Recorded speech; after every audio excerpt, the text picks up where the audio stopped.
বড় গরুর কোম্পানির নাম শোনাচ্ছি, যেই কোম্পানিটা বিদেশের মাটিতে গরুর মাংস বেচে টাকা ইনকাম করে আর ইলেকট্রাল বন্ডের নামে তার বন্ধু মোদি সরকারকে টাকা দেয়। একটা গরুর বড় কোম্পানির নাম হচ্ছে দেন নি।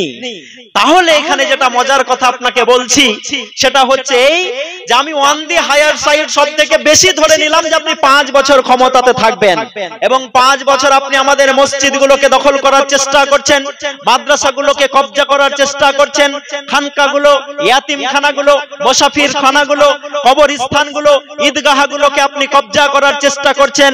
আপনি একটা নাম আমার মুখ থেকে শুনে নিন, যেই সৌরাচারী শাসকের নাম ছিল ফেরাউন। সে যখন এইরকম একটা চেয়ারে বসতো তার মেয়াদ ছিল 700 বছর। কতদিন বললাম? কতদিন বললাম? 700 বছর বেশি না 5 বছর বেশি? 700 বছর বেশি না 5 বছর বেশি?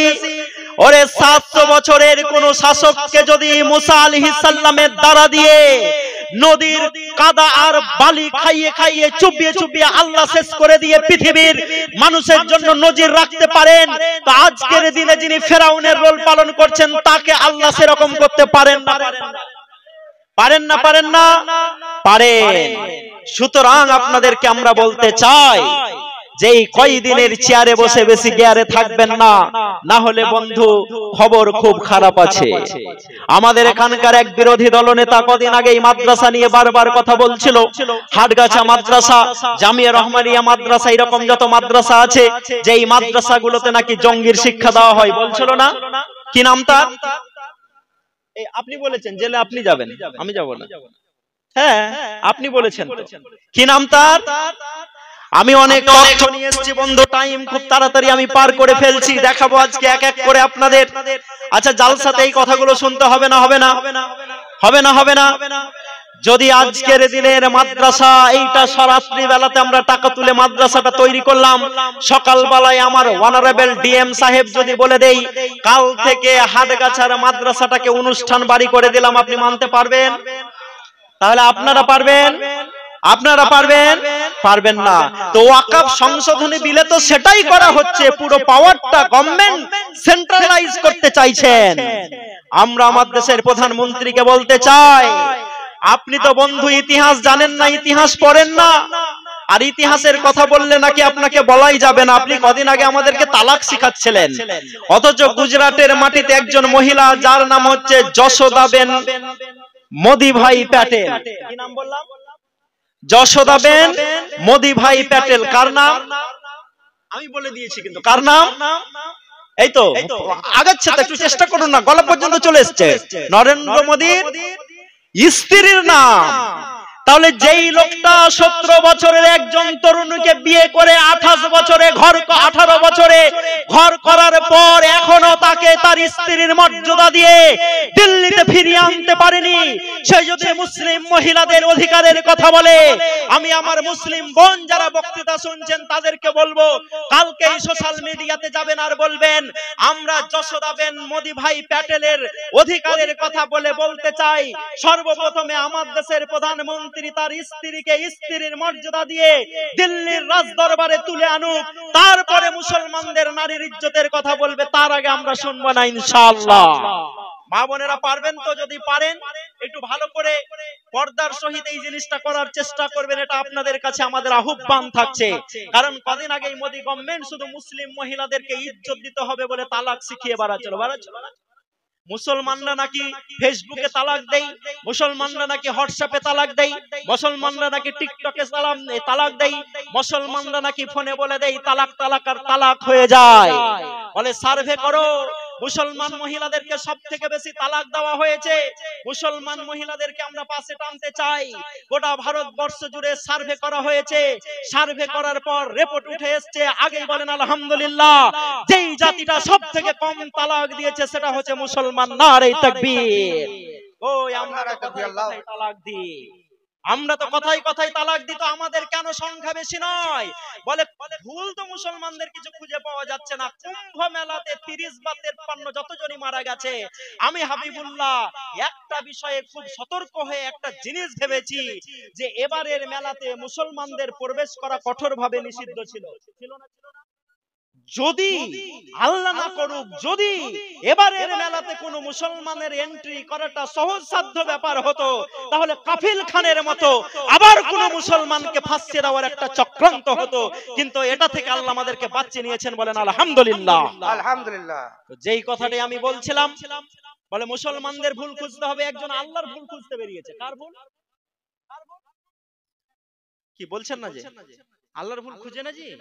হ্যাঁ, আল্লাহকে গালি দেয় না লোক। মোহাম্মদ সাল্লাল্লাহু আলাইহি ওয়াসাল্লামকেও কদিন আগে দেখলাম একটা ওই সিপিএম আগে করতো, এখন নাকি ওকে বহিষ্কার করেছে। কোন সাংবাদিককে কোলে মোলে বসাতে চেয়েছিল, কি নাম বলছেন না যে এমএলএ ছিল। তাহলে আমিও নাম বলবো না, আমি একে কেনে জেলে যাব। কিন্তু এরকম হয়েছিল তো। তুমি মোহাম্মদ সাল্লাল্লাহু আলাইহি ওয়াসাল্লাম সম্পর্কে বলতে গিয়ে বললেন যে মোহাম্মদ সাল্লাল্লাহু আলাইহি ওয়াসাল্লাম হাতে তলোয়ার রাখতো, হাতে কোরআন রাখতো। আরে বোকা, তুমি তো তুমি বিশ্ব নবী মুহাম্মদ রাসূলুল্লাহ সাল্লাল্লাহু আলাইহি সাল্লামের বিরুদ্ধে, পক্ষে নয় বিরুদ্ধে গোটা পৃথিবীতে 60,000 বুকস লেখা হয় প্রতি বছর। কত হাজার বললাম? 60,000। কত? 60,000 বই লেখা হয়। 60,000 বই। আমি হাবিবুল্লাহ আমার মতো লোকের নয়, আমার সভাপতির মতো লোকের নয়, যাদের বইগুলোর মর্যাদা গোটা পৃথিবী জুড়ে আছে, এই রকম লোক 60,000 লোক প্রতি বছর বিশ্বনবী মুহাম্মদ রাসূলুল্লাহ সাল্লাল্লাহু আলাইহি ওয়াসাল্লামের বিরুদ্ধে বই লেখেন। এই বই লেখার ফলে কি বিশ্বনবীর জনপ্রিয়তা বিশ্বে কমেছে না বেড়েছে? বেড়েছে না কমেছে? বেড়েছে না কমেছে? বেড়েছে। তো চাঁদে থুতু দিলে সেই থুতু চাঁদ পর্যন্ত যায় না, ওটা নিজের গায়েই পড়ে। তো মানুষ রসুলকে গালি দেয়, আল্লাহকে গালি দেয়। তো একটা লোক মোদি গভর্নমেন্টের মতো আল্লাহর ভুল ধরতে বেরিয়েছে। মুসলমানদের ভুল যাচ্ছে তালাকের দিক দিয়ে, তো আমরা তালাকে জিতে গেছি। বলছে একটা বড় ভুল পেয়েছি মুসলমানদের এবার, সেটা হচ্ছে এই যে মুসলমানদের মেয়েদেরকে অর্ধেক সম্পত্তির ভাগ দেওয়া হয়। কিসে? বাবা যদি মারা যায়, আপনি বলছেন আমার সাহসটা বাড়বে।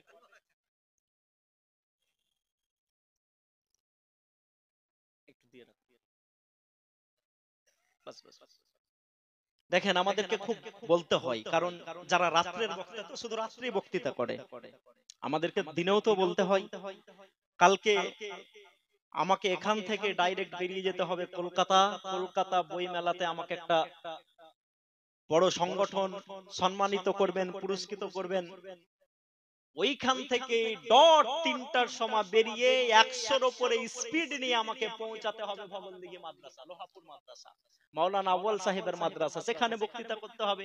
তারপর দিন চলে যাব বালুরঘাট, শিলিগুড়ি। বললাম তো আপনাকে 8 মাসে আমার গাড়িটাই বাড়ি হয়ে গেছে, এই অবস্থা চলছে।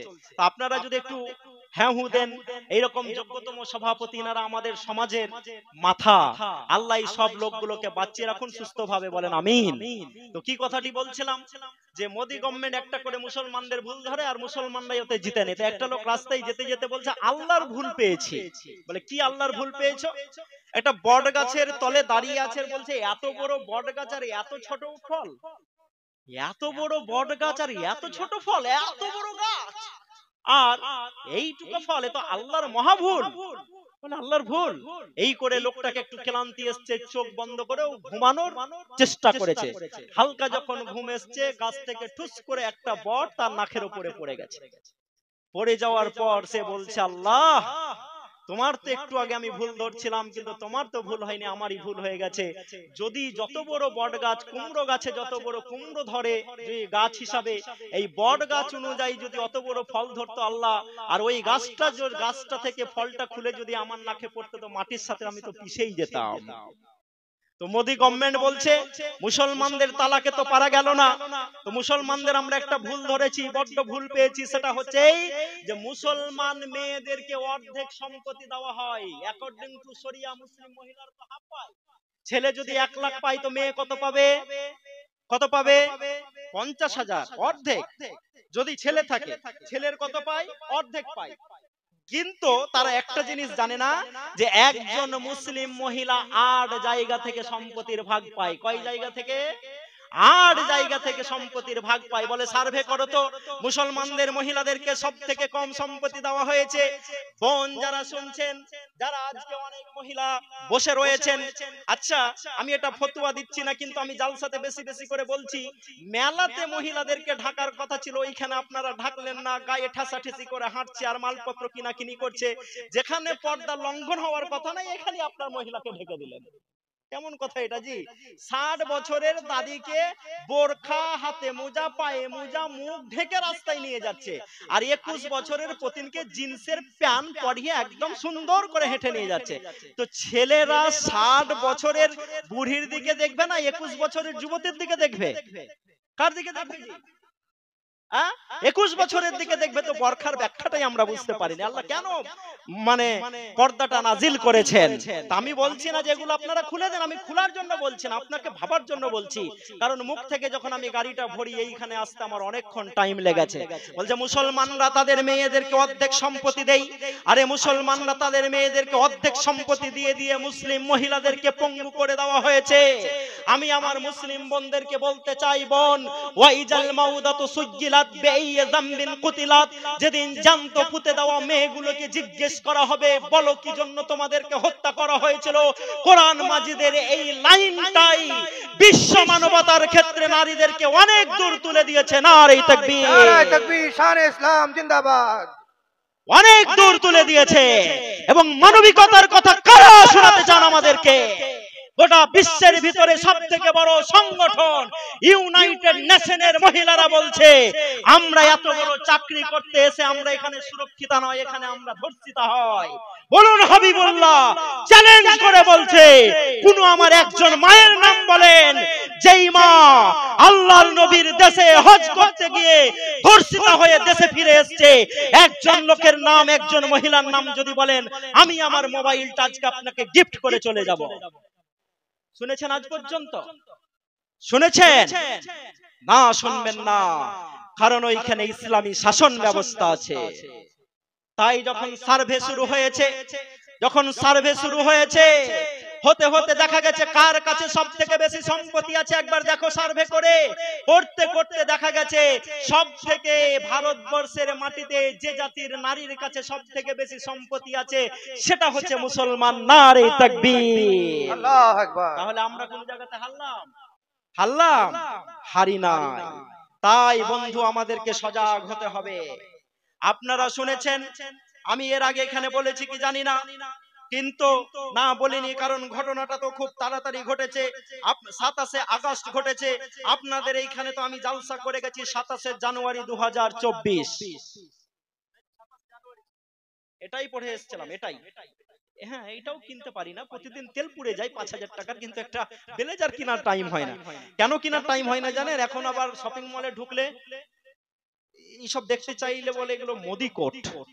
বলে আমরা তো বলি জওহরলাল নেহরু কোট। জওহরলাল নেহরু যখন এই কোট পরে দেশ চালাতো তখন তো মোদি স্টেশনে চা বেচে বেড়াতো। তাহলে এটা মোদি কোট কবে থেকে? আপনারা কি ব্যাপার, আমাকে সাপোর্ট করছেন না কেন? ঠিক না ভুল?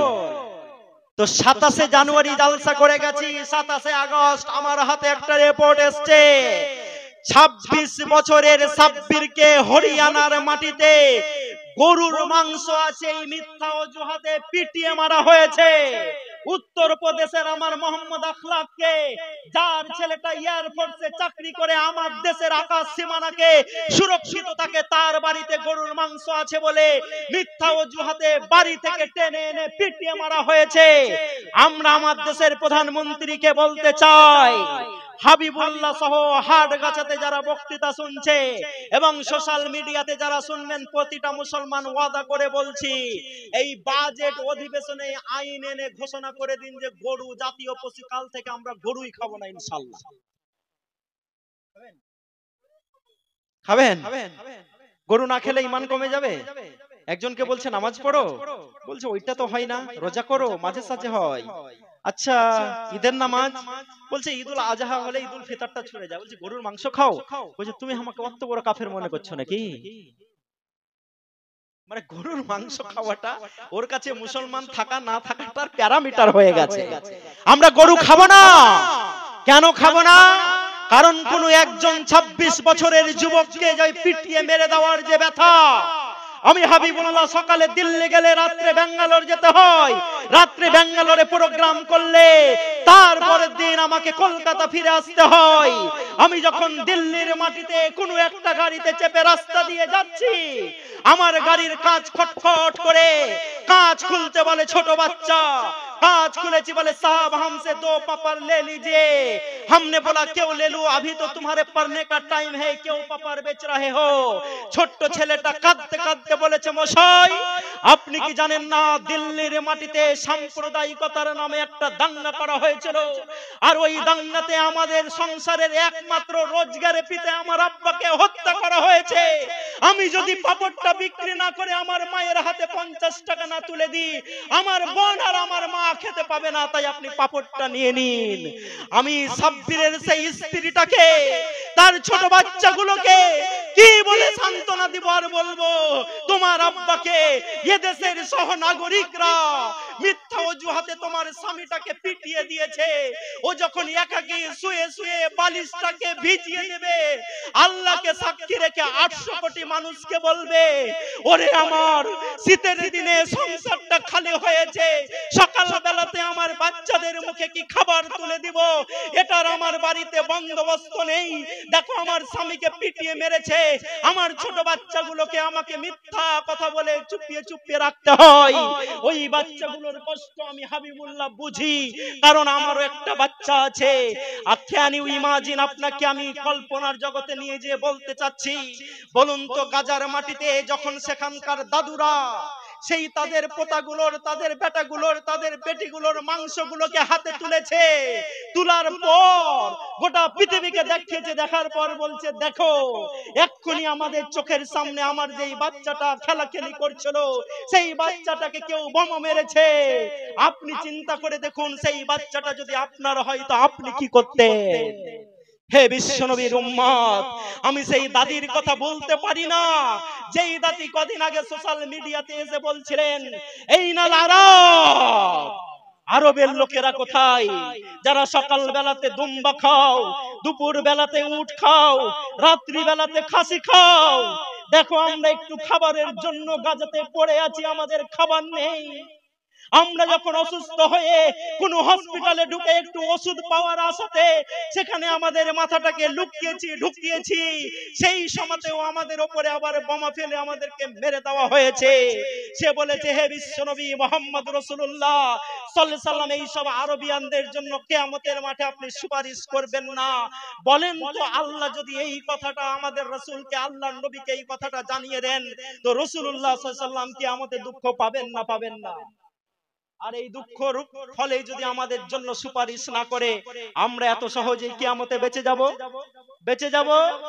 তাই বন্ধু আপনাকে আমি ভাবতে বলছি, এই সাব্বির এবং গত 5 দিন আগে মোহাম্মদ ইউনূসকে মারা হয়েছে মিথ্যা অজুহাতে যে তার কাছে গরুর মাংস আছে, সে গরুর মাংস রান্না করেছে, কিন্তু প্রতিবারই যখন সেটাকে নিয়ে ফরেনসিক টেস্ট হয়েছে একবারও প্রমাণ হয়নি যে সেখানে গরুর মাংস আছে।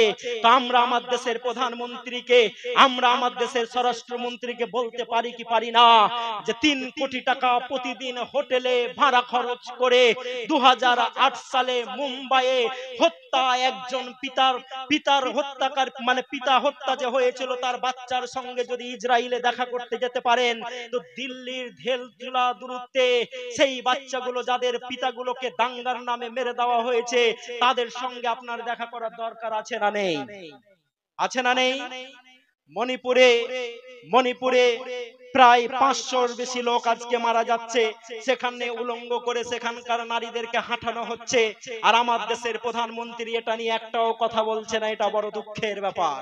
কিন্তু যেহেতু আমরা মুসলমান সমাজকে আমরা আইনে দেখাই, আমরা যেহেতু স্টারিং ধরে পৃথিবীটাকে লিড করতে চাই, তাই আমরা আমার দেশের প্রধানমন্ত্রীকে মনে করিয়ে দিয়ে বলতে চেয়েছি আপনার রাজধর্ম আপনি পালন করুন, কারণ আপনি যেই চারটাতে বসে আছেন সেই চারটাকে আমরা সম্মান করি। তাই আজ পর্যন্ত কোন মুসলমান বক্তার মুখ থেকে শুনেছেন মোদি সাহেবকে গাল দিতে? শুনেছেন? আমি যে এই কথাগুলো বলছি এগুলো আমাদের বলার অধিকার আছে না নেই? এজ এ নাগরিক হিসেবে আছে না নেই? আছে। তো আপনারা সাব্বিরকে পিটিয়ে মারছেন, আচ্ছা আপনাদেরকে আমি চারটা বড় বীর গরুর কোম্পানির নাম বলবো যারা বিদেশের মাটিতে গরু সাপ্লাই করে। বলবো বলবো শুনবেন? আপনারা হুহা দেন, প্রফেসর সাহেবের কথায় ইশারা দেন, উৎসাহিত করেন। তো যারা বিদেশের মাটিতে গরুর মাংস সাপ্লাই করে আবার তলতল ইলেকট্রাল বন্ডের নামে মোদি সাহেবকে টাকা দেন, চারটা বড় কোম্পানির নাম আমি শোনাচ্ছি, আর আপনারা ফতোয়া দিয়ে বলবেন তাদের মালিকগুলো মুসলিম না অমুসলিম। বলবেন তো? বলবেন তো? একটু অ্যাক্টিভ হন না মুসলমানরা কথা বলবে তো এরকম ভাবে বলবে নাকি? এরা দুর্বল। আফ্রিকার জঙ্গলে কালেমা শাহাদাতের বাণী প্রচার করার জন্য যখন মুসলমানরা গেছে, আপনাকে কেন এই কথা আমি শুনিয়ে যাচ্ছি, ঈমানটাকে মেজে নিন, চকচকে হয়ে যাবে। আফ্রিকার জঙ্গলে মুসলমানরা ঢুকেছে ইসলামের দাওয়াত দেওয়ার জন্য, কিন্তু তারা যে কোনো জনবসতিতে গিয়ে আশ্রয় গ্রহণ করবে এরকম জায়গা নাই। জঙ্গলে যখন ঢুকেছে, ঢুকার পর জঙ্গলে যখন দেখেছে হাতি আছে, বাঘ আছে, সাপ আছে, পোকামাকড় আছে, বিছা আছে, তখন তারা শুধু একটাই কথা বলেছিল, we are the companion of prophet Muhammad রাসূলুল্লাহ সাল্লাল্লাহু আলাইহি সাল্লাম। আমরা হচ্ছি মুহাম্মদ রাসূলুল্লাহ সাল্লাল্লাহু আলাইহি সাল্লামের সাহাবী। এই জঙ্গলে এসে আজকের রাতটাতে অবস্থান করছি। তোমাদেরকে 10 মিনিট টাইম দিচ্ছি, হাতিগুলো জঙ্গল ছেড়ে দেবে, বাঘগুলো জঙ্গল ছেড়ে দেবে, সাপগুলো জঙ্গল ছেড়ে দেবে। যদি না ছাড়ে আমাদের হাতের তলোয়ারি তার বিচার করে দেবে। এই কথা বলার পর সেই গভীর জঙ্গল থেকে সস্বর করে শব্দ আসছে, হুমহাম করে শব্দ আসছে, গুটগাট করে শব্দ আসছে। সাহাবীরা যখন মাথা নত করে দেখেছে, সাপগুলো যেন তার বাচ্চাগুলোকে বলছে তাড়াতাড়ি পালা, মুসলমানরা এসেছে। হাতিগুলো তার দলবলকে নিয়ে বলছে তাড়াতাড়ি পালা, এখানে মুসলমানরা অবস্থান করবে। বাঘগুলো বলছে টাইম যাতে ওভার না হয়ে যায়, টাইমের ভিতরে দল বলে আফ্রিকার জঙ্গল খালি করে দাও। বলো সেই মুসলমানদের কি তাকত ছিল কথার, যাদের কথায় হাতিরা জঙ্গল ছেড়েছে, সাপেরা জঙ্গল ছেড়েছে, বাঘেরা জঙ্গল ছেড়েছে। সেই ইসলামটা আজকে আছে না নেই? সেই আল্লাহ আজকে আছে না নেই? সেই মুসলমান আজকে আছে না নেই? তাই তো আপনার ঘাবড়ানোরও কিছু নেই।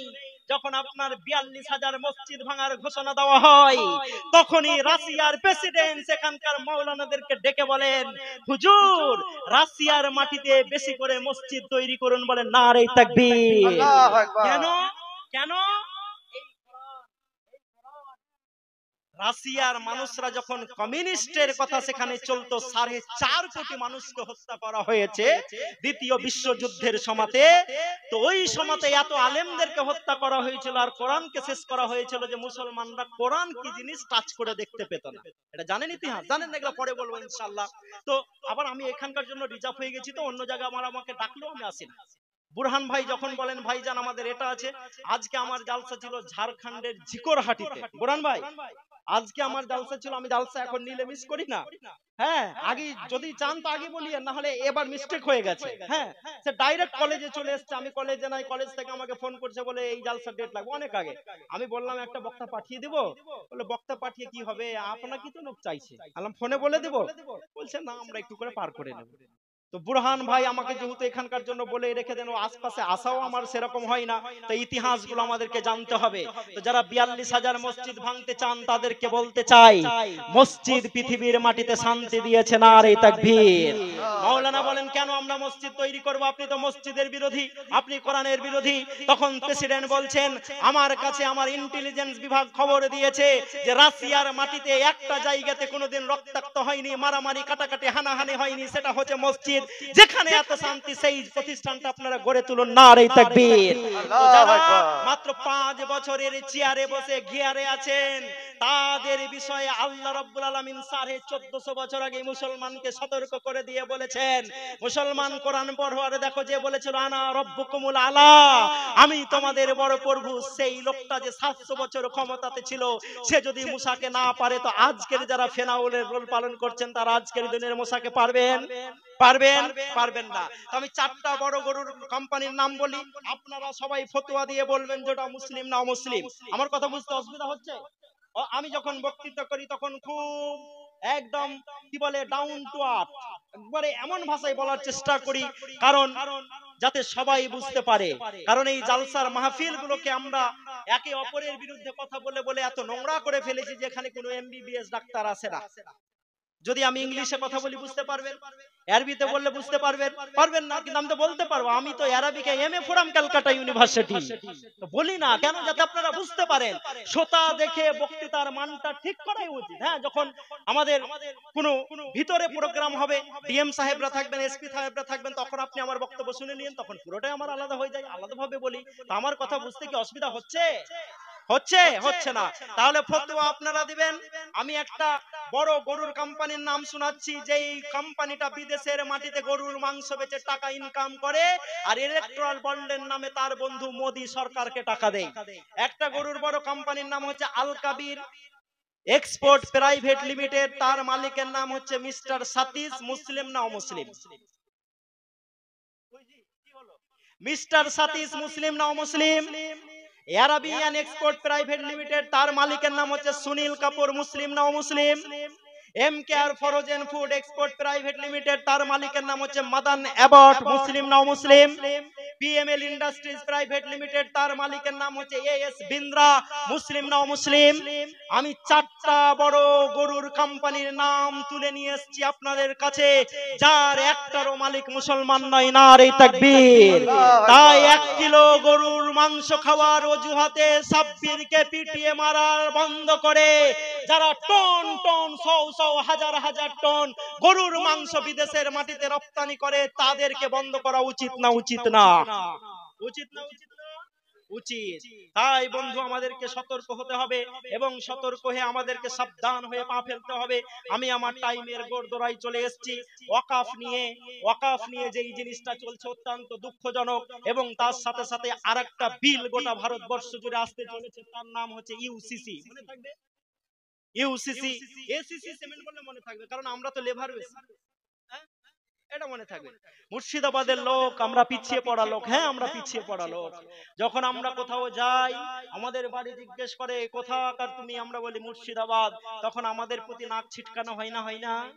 হয় না?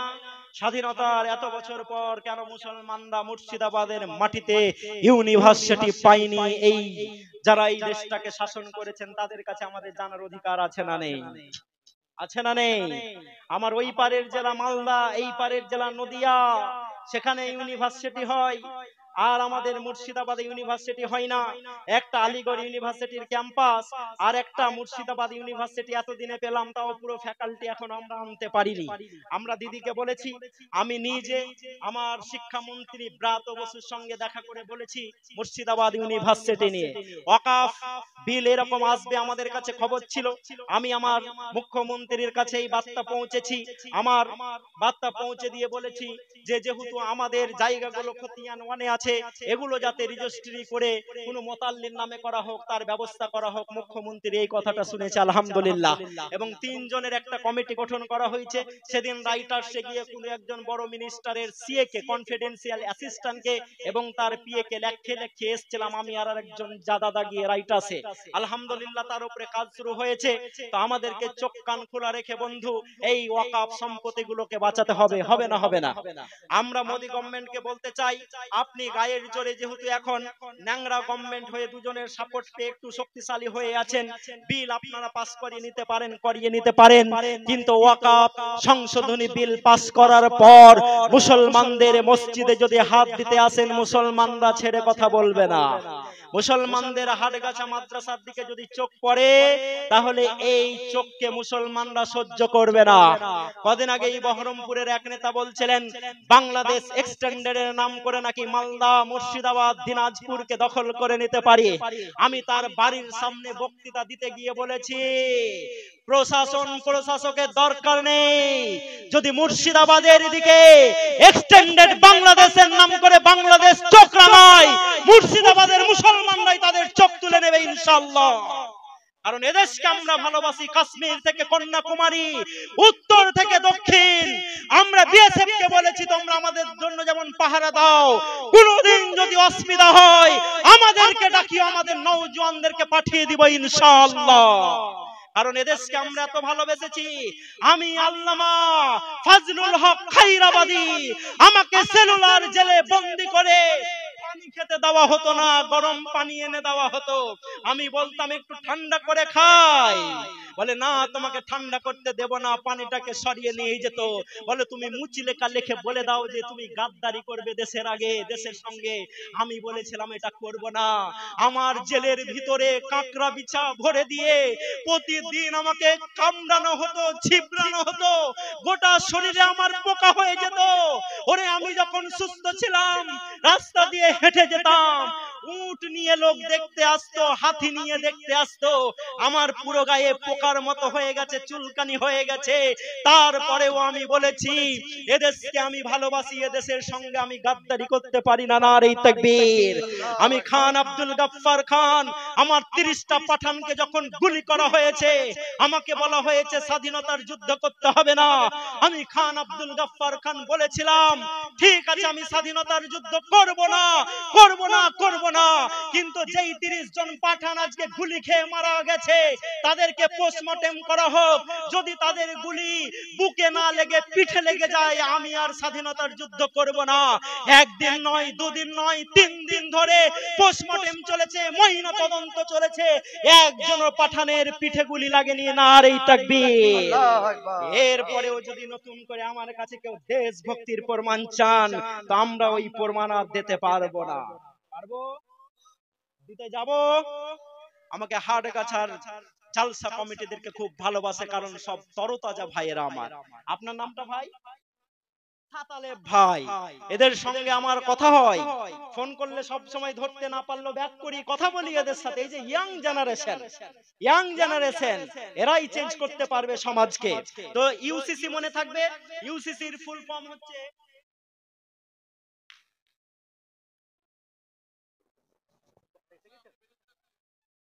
ঠিক আছে, যতক্ষণ আসেনি বলেলি বোনাস নাকি?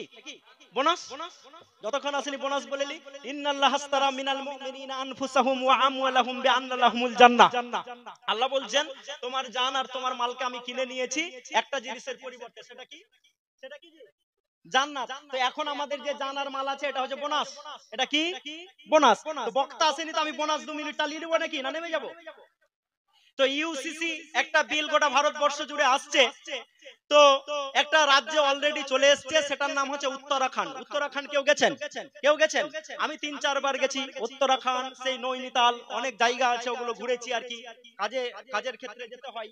তো সেখানে মাত্র কদিন আগেই ইউসিসি তারা চালু করে ফেলেছে, এবং প্রথম যেটা হাত দিয়েছে সেটা হচ্ছে শরিয়া আইন। কি আইন?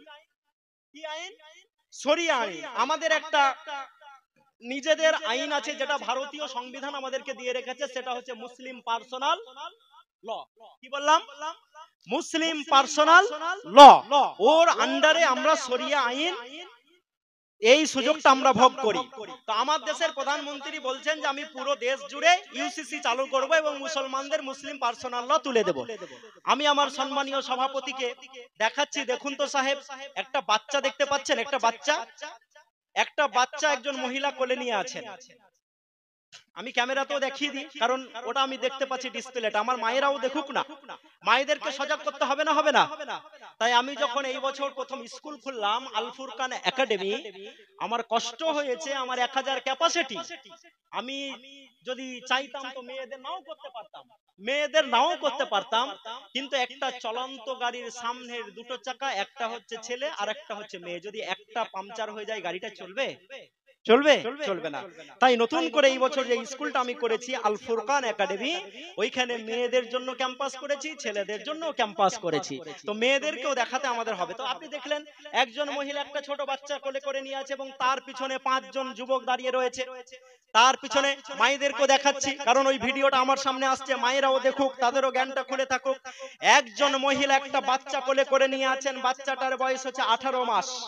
বাচ্চাটার বয়স হচ্ছে 18 মাস, এবং তার পিছনে যেই 5 জন যুবক দাঁড়িয়ে আছে, তারা একই বাপের অরুষজাত 5 ভাই, এবং একসঙ্গে মাত্র একটা মেয়েকেই 5 ভাই বিয়ে করেছে। বুঝতে পারলেন না? একটা মেয়েকে 5 ভাই একই সঙ্গে বিয়ে করেছে। বিয়ে করার পর তাদের একটা বাচ্চা হয়েছে। এবার বলুন তো বাচ্চাটা কার? ফতোয়া তো দিতেই হবে, তাহলে এতক্ষণ থেকে আমি কেন বললাম? আচ্ছা আপনারা পারলেন না, ঠিক আছে, আপনারা যেহেতু একটু দূরে থাকেন। আচ্ছা ওই 5 ভাই, যেই 5 ভাই একসঙ্গে ওই মেয়েটাকে বিয়ে করেছে, ওই 5 ভাইয়ের ভিতরে কেউ বলতে পারবে বাচ্চাটা কার? পারবে না। আচ্ছা ও না বলতে পারুক, তাও ছেড়ে দিলাম, 5 ভাই এখানে ওখানে খেটে বেড়ায়। আচ্ছা যেই মাটা ওই বাচ্চাটাকে 9 মাস ধরে গর্ভে ধারণ করে রাখলো, সেই মাটা বলতে পারবে বাচ্চাটা কার? পারবে বলতে? একটু ফতোয়া দেন না। এমনি বেলা তো খুবই ফতোয়া দিচ্ছেন, পায়ে পা লাগিয়ে নামাজ পড়তে হবে, হ্যাঁ, দাড়ি এত বড় বড় রাখতে হবে, দাড়িটা তাও ছেড়ে দিলাম, টুপি এইরকম টানা বেঁকা পড়তে হবে, কেউ বলছে এটা পড়তে হবে না, কেউ বলছে হাত এখানে বাঁধতে হবে, এখানে বাঁধতে হবে, এখানে বাঁধতে হবে। বোকা কোথাকার, হাত বাঁধাটা পরে হবে, আগে হাতটা বাঁচাও। হাতটাই কেউ কেটে নেওয়ার জন্য রেডি হয়ে গেছে। পা মিলিয়ে নামাজ পড়বে না, পা ছেড়ে নামাজ পড়বে, ওটা পরে ঝামেলা করব, আগে পাটা তো মুসলমান বাঁচাও, আগে পাটা বাঁচাও। এখন পা বাঁচানোর টাইম এসছে, ফতোয়াবাজি করার আমাদের টাইম নাই, নাই, নাই। বিশ্বনবী মুহাম্মদ রাসূলুল্লাহ সাল্লাল্লাহু আলাইহি সাল্লাম যদি আব্দুল্লাহ বিন উবাই বিন সুলুলের মতো একজন মুনাফিক সর্দারকে নিয়ে মদিনার মাটিতে ঘর করতে পারেন, এবং ফেরেশতা জিবরিল এসে বলছেন রাসূল আপনার সামনে ঠেস লাগিয়ে সুন্দর পোশাক পরে সুঠাম দেহের লোকটা ওই যে দেখছেন না বসে আছেন, ওটা হচ্ছে মুনাফিকের সর্দার। তারপরেও বিশ্বনবী মুহাম্মদ রাসূলুল্লাহ সাল্লাল্লাহু আলাইহি সাল্লাম তার সঙ্গে কিচ্ছু জানে না, এরা শুধু সমাজকে ভাঙতে এসেছে, ননসেন্স গুলো। হ্যাঁ আমি ননসেন্স বলছি, দুঃখ করে বলছি। রাসূলুল্লাহ বলছেন আব্দুল সেই মুনাফিকের সর্দার যখন মারা যায়, আমার কাছ থেকে যখন আমার কামিজটা চাওয়া হয়েছিল, আমি যখন কামিজটা দিই উমর বিরক্ত হয়েছিল, এবং আমি মুহাম্মদ এই কথাটা বলতে বাধ্য হচ্ছি, আমাকে যদি বলে না দেওয়া হতো যে হে মুহাম্মদ তুমি যদি 70 বারের অধিক ওই মুনাফিকের সর্দারের জন্য মাগফিরাতের দোয়া করো, তো আমি আল্লাহ তাকে মাগফিরাত করব না। আল্লাহ রাসূল বলছেন এই লিমিটটা যদি বেঁধে দেওয়া না হতো, আমি রাসূল তার জন্য 71 বার মাগফিরাতের দোয়া করে আল্লাহকে বলতাম আল্লাহ তাকে জান্নাত দিয়ে দাও। তো তাকে নিয়ে যদি রাসূলুল্লাহ ঘর করতে পারেন, তা আপনি এখানে হাত বাঁধা লোককে নিয়ে ঘর করতে আপনার কি সমস্যা? হ্যাঁ বলছেন না যে, না ফের গাল দিবেন আমাকে? হ্যাঁ ধুলিয়ানে জানেন জামিয়া রহমানের নাম শুনেছেন? জামিয়া রহমানের আমি এমসি, নিজে ম্যানেজিং কমিটি লোক, এবং আমাদের ওর ভিতরে ভাগ করা আছে। তো সিলেবাস এডুকেশনের যে চিফ লোক সেটাও আমি। তারপরেও আমাদের ওইখানে একজন মাওলানা বলেছে যে হাবিবুল্লাহ সবই ঠিক কথা বলছে, কিন্তু এই হাত এগুলো বলছে, এগুলো একটু না বললেই ভালো হয়। আমি সেদিন একটা জালসাতে গিয়ে বলছিলাম তুমি মাওলানা হে, আমি 2006 সালে স্টার মার্ক লেটার মার্ক পাওয়া ছাত্র, আমার সামনে বসলে তোমাকে এক কলসি পানি খেয়ে বসতে হবে। গোটা পৃথিবী আজকে বারুদের উপরে দাঁড়িয়ে আছে, আগে এই বারুদ গুলোকে পানি ঢেলে শান্ত করো, তারপরে তুমি এই সব ছোট ছোট কথাগুলো we can solve it under মসজিদ আর মাদ্রাসা, আমরা মসজিদ মাদ্রাসায় বসে এগুলোকে সলভ করতে পারি। এত সোশ্যাল মিডিয়া চলছে, ক্যামেরা চলছে, এগুলোতে এই কথাগুলোর কোনো মানে আছে? বলুন তো, মানে নেই। ঘরে আগুন লেগেছে, আগে আগুনটাকে নিভাও, তারপরে তুমি ঠিক করবা কোনটা জামা পরবা কোনটা পরবা না, আগে আগুনটাকে নিভাও। তোমার 200 কোটি মুসলমান, তোমার গাজা, তোমার ইরাক, তোমার আফগানিস্তান, তোমার সিরিয়া, তোমার বসনিয়া, তোমার চেচনিয়া, এবং এই পৃথিবী আজকে বারুদের উপরে দাঁড়িয়ে আছে। আরে সব সময় বলতে হয় না যাকে তিস্তা লেগেছে সে কলের কাছে এসে পানি খেয়ে যাবে, অনেক সময় পানির বোতলটা নিয়ে গিয়ে মুমূর্ষু মুখের কাছেও ধরতে হয়। কোন জায়গায় যখন সুনামি হয় তো ডাক্তারের টিম ওখানে যায় না, যায় কি যায় না? যাই।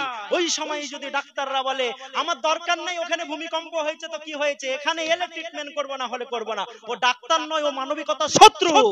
সেই রকমই মুসলমান কুনতুম খায়রা উম্মাত উখরিজাত লিন-নাস, দুটো কাজ তা'মুরুনা বিল মারুফ ওয়া তানহাউনা আনিল মুনকার, তুমি ভালো কাজের আদেশ করবে আর খারাপ কাজ থেকে তুমি বিরত থাকার জন্য লোককে বলবে, এইটা তোমার কাজ। এখন গোটা পৃথিবীর 800 কোটি মানুষ ভূমিকম্পে পড়েছে, সুনামিতে পড়েছে, লস এঞ্জেলস ক্যালিফোর্নিয়ার মতো আগুন লেগেছে, এই আগুনগুলোকে আগে নিভাও, তারপরে ছোট্ট ফতোয়ার কথা বলবেন। তার আগে আমরা বলবো না ইনশাআল্লাহ? আপনারা তো বলবেন না এটা জানি, আলেমরা বলুন যে বলবো না ইনশাআল্লাহ। আবার আমার পরে কেউ এসে ফের আমার বিরুদ্ধে ফতোয়া দিয়ে দিবেন যে হাবিবুল্লাহ দাড়ি কই হে, হ্যাঁ ফতোয়া দিয়ে দিবেন। তো দাড়ি যদি বেশি না থাকে তো কি করব, জি যেটা আছে এটাই। তো এটা শুনে নেন শুধু। তো ইউসিসি বলছেন আমরা পুরো ভারতবর্ষ জুড়ে কি বলে যে আমরা পুরো ভারতবর্ষতে লাগিয়ে দেবো ইউসিসি। তো এই 18 মাসের বাচ্চাটাকে তার মা আইডেন্টিফাই করতে পারে না, তার 5 বাপ আইডেন্টিফাই করতে পারে না, এবং this has led to the confusion about her real biological father of her 18 month old son. 18 মাসের বাচ্চাটার কেটা বাবা আছে এটা ঠিক করতে পারে না। বর্তমানের এই মহিলা যে একসঙ্গে একই বাপের ওরস জাত 5 ভাইকে বিয়ে করে 18 মাসের জন্ম দেওয়া বাচ্চাকে পেপারের মাধ্যমে এনে বলতে বাধ্য হয়েছে, এই বাচ্চার পিতাকে আমি বলতে পারবো না। আমরা আমাদের দেশের প্রধানমন্ত্রীকে বলতে চাই, যদি ইউসিসি করতে হয় তো প্রথমে এই মহিলাগুলোকে দিয়ে ইউসিসি তৈরি করা হোক, আমাদের প্রয়োজন নাই ইনশাআল্লাহ। এবং আমি পুরো ভারত জুড়া লোক, দেশে যাই দেশের বাইরে যাই, দক্ষিণ ভারতের ব্রাহ্মণরা বলবেন, এটা জালসাতে মসজিদ মাদ্রাসার খুতবাতে বলবেন, দক্ষিণ ভারতের ব্রাহ্মণরা নিজের ভাগ্নিকে বিয়ে করাটাকে সব থেকে শুভ মনে করে। উত্তর ভারতের ব্রাহ্মণরা নিজের ভাগ্নি তো দূরের কথা, 7 প্রজন্মের কাছাকাছি কাউকে বিয়ে করাটাকে ঘৃণার কাজ মনে করে। আগে আমি আমার দেশের প্রধানমন্ত্রীকে বলতে চাই, দক্ষিণ ভারতের ব্রাহ্মণ আর উত্তর ভারতের ব্রাহ্মণকে মিলিয়ে দিন, তারপরে আমাদের কথা ভাববেন, তার আগে আমরা ভাবতে দিব না ইনশাআল্লাহ। নারে তাকবীর, নারে তাকবীর। আসুন আমাদেরকে বন্ধু চোখ কান খোলা রেখে পা খুব সতর্কে ফেলতে হবে, কারণ একটা জাতিকে আমাদের বিরুদ্ধে বিছিয়ে দেওয়া হয়েছে। মসজিদ যেমন তাদের সেবা করেছে, আগামী কালকে যদি মুর্শিদাবাদে কোনো মুমূর্ষু ব্যক্তির রোগী লাগে, আমি হাবিবুল্লাহ যদি রক্ত দিতে যাই, আমি কি বলি যে আমার প্যাকেটটার উপরে লিখে লাও আমি হাবিবুল্লাহ, আমি মহিবুল্লাহ বাদে বা মুসলিম বাদে কাউকে রক্ত দেব না? বোরহান ভাই হাট গাছে করে, তাহলে নিয়ামত চাচার দলবলেরা করে নাকি? হ্যাঁ, চাচা বলবে হাবিবুল্লাহ কি কথা বলছে? হ্যাঁ কথা হয়, চাচার সাথেও কথা হয় আমাদের। তো আমাদেরকে খুব সতর্কতার সহিত পা ফেলতে হবে বন্ধু, খুব সতর্কতার সহিত, কারণ এটা ক্রুশিয়াল টাইম। এবং তাদেরকে বুঝাতে হবে, তাদেরকে বুঝাতে হবে যে বলো তো বন্ধু, আমি মুসলমান, আমি মুসলমান,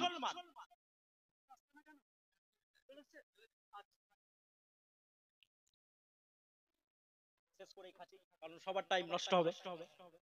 তো আরো কিছু জিনিস আপনাদেরকে আমি নিয়ে এসেছিলাম, দেখাবো না ইনশাআল্লাহ, বোরহান ভাই পরে দেখাবো, কারণ আমি অনেকক্ষণ টাইম পার করেছি এবং আমি সম্মান নেওয়ার জন্য কলকাতা ছুটে যাব। আগামী 2 তারিখ এসে জালসা করব, 3 তারিখ বহরমপুরের রবীন্দ্র ভবনে গোটা মুর্শিদাবাদের শিক্ষক সংগঠন একটা বড় আছে, তারাও দেখছি আমার নামে সার্টিফিকেট করে আমাকে বলছেন আপনাকে আমরা রবীন্দ্র ভবনে পুরস্কৃত করব। আমি বললাম আলহামদুলিল্লাহ, অসুবিধা নেই, খালি পাশে ছোট্ট করে আমার ডেজিগনেশন কিছু লিখতে হবে না, শুধু লিখে দিয়েন ডাইরেক্টর আল ফুরকান একাডেমি, মানে আমি আল ফুরকান একাডেমি করেছি বলে এইটা লোক জানলে আলহামদুলিল্লাহ। আপনারা মাথায় রাখবেন, আমরা অ্যাড করব, সোশ্যাল মিডিয়াতে আসবো ইনশাআল্লাহ। তো আমাদের জন্য দোয়া করবেন। এবং আমি প্রায় 10খানা মন্দিরের ছবি নিয়ে এসেছিলাম, যারা আমাদের নামে মন্দির ভাঙার তহমাত লাগিয়েছে। এই যে মন্দিরগুলোর ছবি তুলে আমি নিয়ে এসেছি, এই মন্দিরগুলোর একটার সব থেকে যেটার কম বয়স তার বয়স হচ্ছে 700 বছর, এবং সব থেকে যেটার বয়স বেশি তার বয়স হচ্ছে 2200 বছর। আর মুসলমানদের হাত থেকে ক্ষমতা যাওয়া হয়েছে মাত্র কতদিন? কতদিন মুসলমানদের হাত থেকে ক্ষমতা যাওয়া হয়েছে? কতদিন? ইংরেজরা শাসন করেছে কত? 190 বছর। আর এইদিকে ধরে নিলাম 80, তাহলে কত হলো জি? 270। এরা অঙ্ক তো কাঁচা নাকি? আমি নেই কাঁচা। তো 270 বছর হলো মুসলমানদের হাত থেকে ক্ষমতা যাওয়া। আর আমি 10টা বড় বড় মন্দিরের ছবি তুলে নিয়ে এলাম, যার মিনিমাম বয়স হচ্ছে 700 বছর, ম্যাক্সিমাম বয়স হচ্ছে 2200 বছর, কোনটার 1300, কোনটার 1500।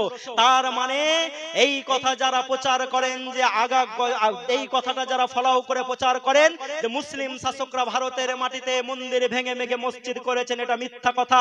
কারণ মুসলমানরা যদি মন্দির ভেঙে মসজিদ করতো তো 2200 বছরের পুরনো কোনো মন্দির থাকতো?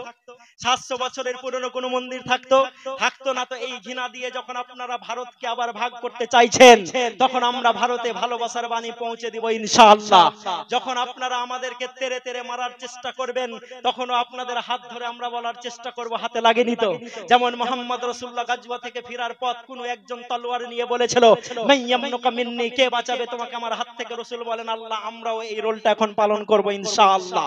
আমরা লোককে ভালোবাসা দেব এবং তাদেরকে বুঝিয়ে বলবো, বন্ধু বলো, আমি যখন গ্যাস কিনতে যাই তখন তো আমাকে 880 টাকা লাগে, তুমি কি জয় শ্রীরাম বললে ওটা 400 টাকায় পাও? যদি পাও তো বলো না, আমিও একবার জয় শ্রীরাম বলে দিব, 400 টাকায় নিয়ে নিব। আচ্ছা বন্ধু, তুমি যখন ওষুধ কিনতে যাও তখন কি যেটা 600 টাকা ছিল সেটা তুমি 300 টাকায় পাও? যদি পাও তো বলো না, আমিও জয় শ্রীরাম বলে দিব।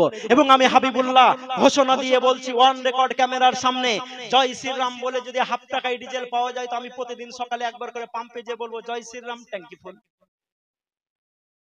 অসুবিধা কি আছে?